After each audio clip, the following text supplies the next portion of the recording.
I'm going to keep this pretty simple. Basically, for all the scammer brokers, I know there are owner operators that say that, there should be no brokers. Others say that, there should be broker transparency. I understand these things, but, the FMCSA has one step closer finally, and it goes into effect now. Basically, when a broker doesn't pay a truck driver, owner operator, carrier, right? Basically what happens is they will get suspended. So it's a good way. It's a good way. It's something that needs to happen and needed it to happen like years ago.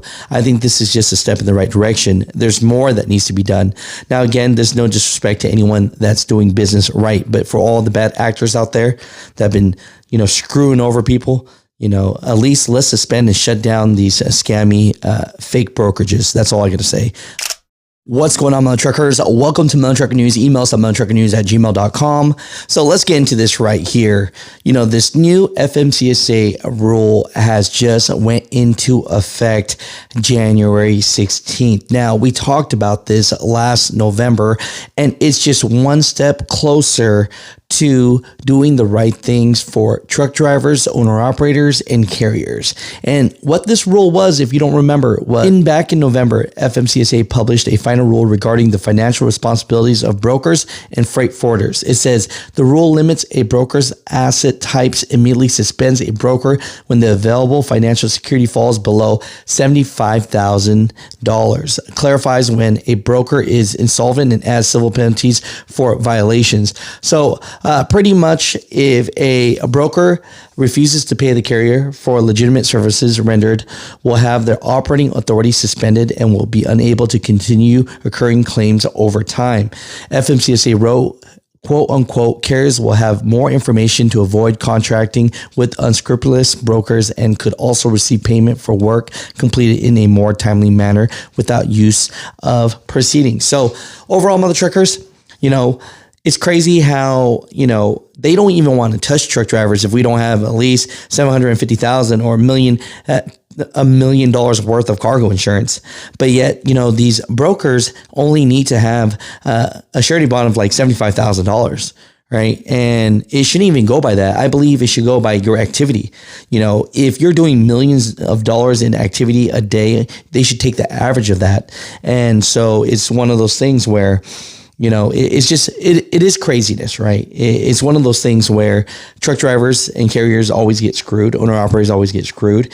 But in this situation, it's one step closer that the FMCSA is doing their best. They say that if you do not pay a owner operator or a carrier on time, then after your $75,000 of surety bond goes out the window, you get suspended. That's the big thing. You're going to get suspended and you're going to get shut down until you pay these truck drivers, right? These carriers. So overall, Mutha Truckers, if you miss a lot of this information, I'm going to post the video that I did months ago. And so that you guys know, that breaks down all the rules of the new FMCSA rule that just came in play just a couple days ago. So, right. So let's break this down if you have time to listen to this here.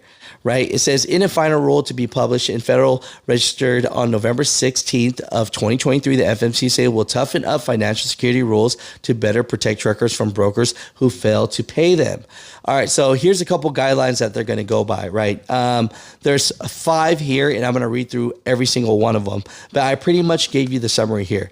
First one, assets readily available. Current law requires that broker, freight forwarder, trust funds consist of assets readily available to pay claims without resort to personal guarantees or collection of pledged accounts receivables. The final rule updates definition of assets readily available to those that are stable in value and can be easily liquidated within 7 calendar days of an event that triggers a payment from the trust. Okay, so number 2, the immediate suspension of broker, freight forwarder, operating authority. I think this might be one of the biggest ones here. Perhaps the most significant change, This rule would allow the FMCSA to suspend a broker or freight forwarder operating authority registration with their available financial security that falls below the $75,000 that we talked about.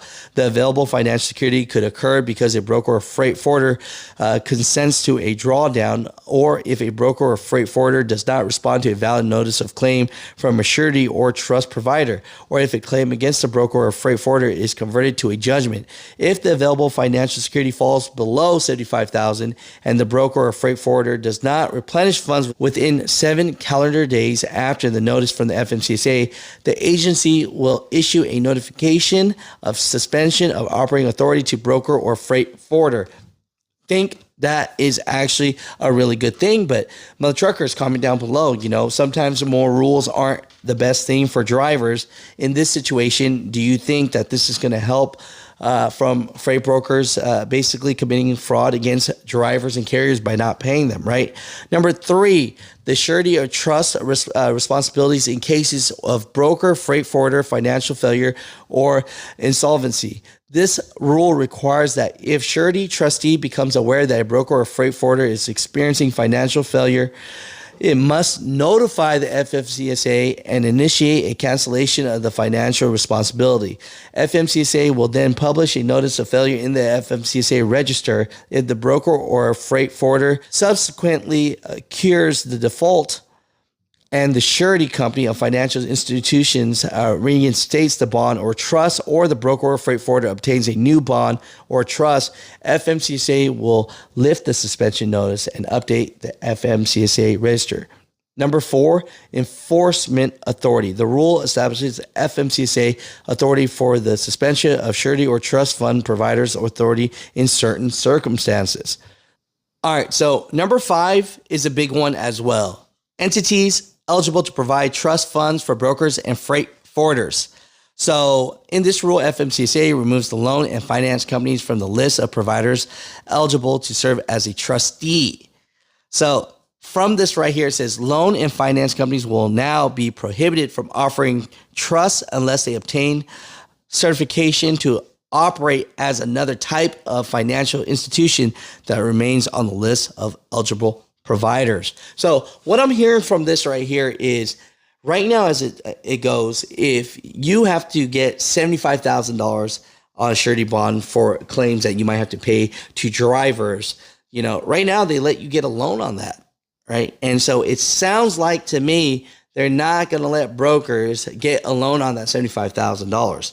Why? Because they only have $5,000 to $10,000, as far as skin in this game as it is. Right. So, I think it's a good thing, man. If they gotta have the $75,000 up front, I mean, that's the least, because drivers, we are responsible for everything. Mutha Truckers, comment down below. What are your thoughts about everything? But I think this could be a good thing. This is pretty much going to help fight against freight brokers that are booking loads when they shouldn't be, when they should be paying the claims and the drivers that they haven't paid already. It only makes sense. So Mutha Truckers, comment down below. But yeah, I think this is some good news,